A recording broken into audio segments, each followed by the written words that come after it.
Dikisahkan pada zaman dahulu kala di Jawa Barat, terdapat sebuah kerajaan yang bernama Kerajaan Kutanggahan yang dipimpin oleh raja yang arif dan bijaksana, yaitu Prabu Suwartalaya dan Ratu Purbamana. Rakyatnya hidup tenang, makmur, tentram, damai, dan sejahtera.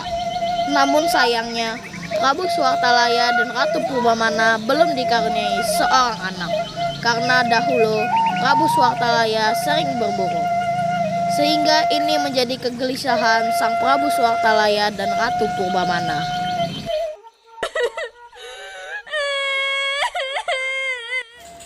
Sudahlah Dinda, jangan murung dan menangis terus.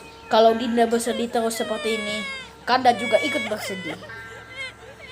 Gimana Dinda nggak akan bersedih, Kanda? Sudah bertahun-tahun kita berumah tangga, tapi belum dikaruniai seorang anak. Tiba-tiba penasehat datang. Baginda, supaya Ratu Purbana tidak sedih terus, bagaimana mengangkat seorang anak saja, Baginda? Barangkali bisa mengurangi kesedihan Ratu. Tidak, aku tidak mau mempunyai anak angkat. Iya penasehat, aku pun juga tidak setuju jika mengangkat seorang anak. Buat kami, anak kandung adalah lebih baik daripada anak angkat. Ratu Purbamana masih terus menangis. Sudahlah Dinda, jangan menangis terus. Kanda akan berusaha. Kanda akan pergi ke hutan untuk bertapa, agar kita cepat dikaruniai seorang anak. Baiklah kalau begitu. Jika memang Kanda harus pergi ke hutan untuk bertapa, baiklah Kanda. Dinda juga turut berdoa. Hati-hati Kanda. Sebelum Prabu pergi ke hutan, Prabu melepaskan mahkotanya. Lalu Prabu pergi menaiki kuda kesayangannya.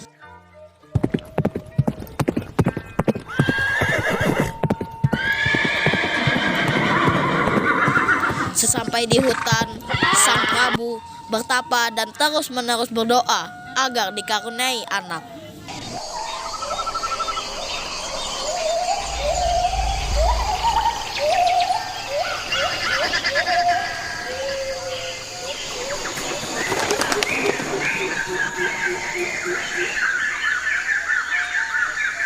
Setelah lama bertapa, Prabu kembali ke istana menggunakan kuda kesayangannya.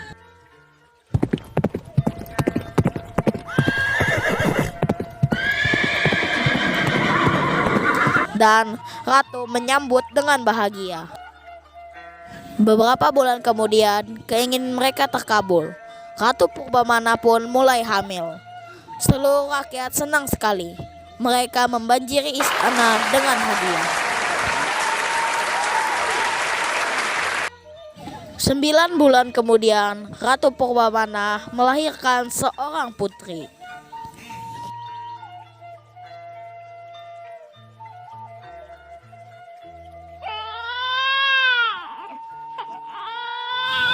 Cup cup cup cup cup cup cup. Cup cup cup cup cup cup cup. Putri kita cantik ya Dinda, dan kelihatannya sangat lucu. Iya Kanda, kita harus bersyukur akhirnya kita dikaruniai seorang anak. Iya Dinda, putri kita ini juga manis dan sangat menggemaskan. Oleh karena itu, bagaimana kalau kita beri nama Gilang Rukmini? Apakah Dinda setuju? Dinda setuju saja Kanda. Sesaat raja dan ratu sedang berbahagia, datanglah penasehat kerajaan. Maaf mengganggu Baginda, ini dari rakyat mengirimkan beraneka hadiah untuk putri Anda. Mereka turut bersukacita dan mengucapkan selamat atas kelahiran putri Anda. Terima kasih penasehat. Beberapa tahun kemudian, Gilang sudah tumbuh menjadi remaja tercantik di seluruh negeri.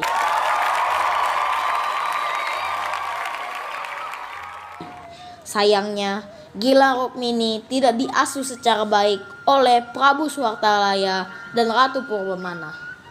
Gilang pun tumbuh menjadi gadis yang manja dengan sifat-sifat yang kurang baik. Dia tak segan berkata kasar untuk mendapatkan apa yang diinginkan. Walaupun begitu, baik Prabu Suartalaya, Ratu Purbamana, dan rakyat sangat mencintainya. Dalam beberapa hari, putri akan berusia 17 tahun. Maka para penduduk di negeri itu pergi ke istana. Mereka membawa aneka hadiah yang sangat indah. Prabu mengumpulkan hadiah-hadiah yang sangat banyak itu, lalu menyimpannya di dalam ruang istana. Sewaktu-waktu ia bisa menggunakannya untuk kepentingan rakyat. Prabu hanya mengambil sedikit emas dan permata. Ia membawanya ke ahli perhiasan.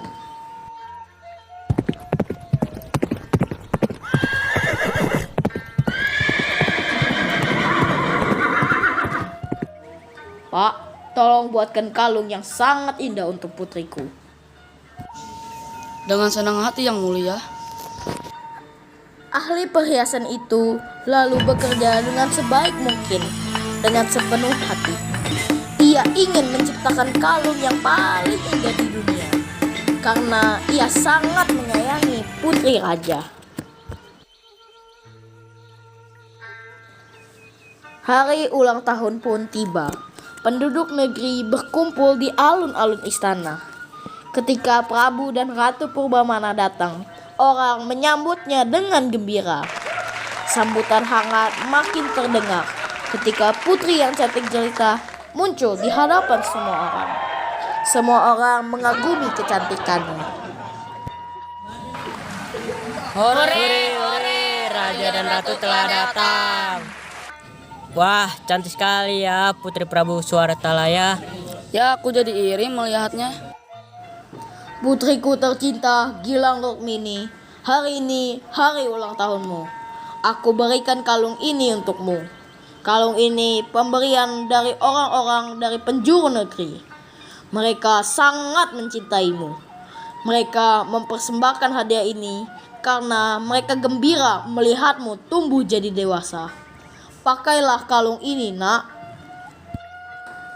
Prabu lalu memberikan kalung yang indah yang sudah dipegangnya.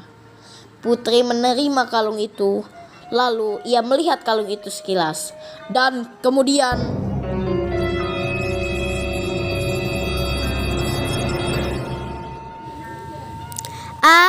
kalung apa ini? Kalung ini jelek, aku tak mau memakainya. Kalau indah terbuat dari emas permata itu dilempar begitu saja oleh putri. Sungguh ku tak menyangka Putri Baginda berbuat seperti itu. kalung yang indah pun rusak. Emas dan permatanya tersebar di lantai. Seluruh rakyat yang hadir terkejut. Tak seorang pun bicara. Suasana hening. Tiba-tiba Ratu Purbamana menangis melihat perilaku putrinya. Rakyat pun ikut menangis melihat Ratu Purbamana menangis. Akhirnya semua pun meneteskan air mata hingga istana basah oleh air mata mereka.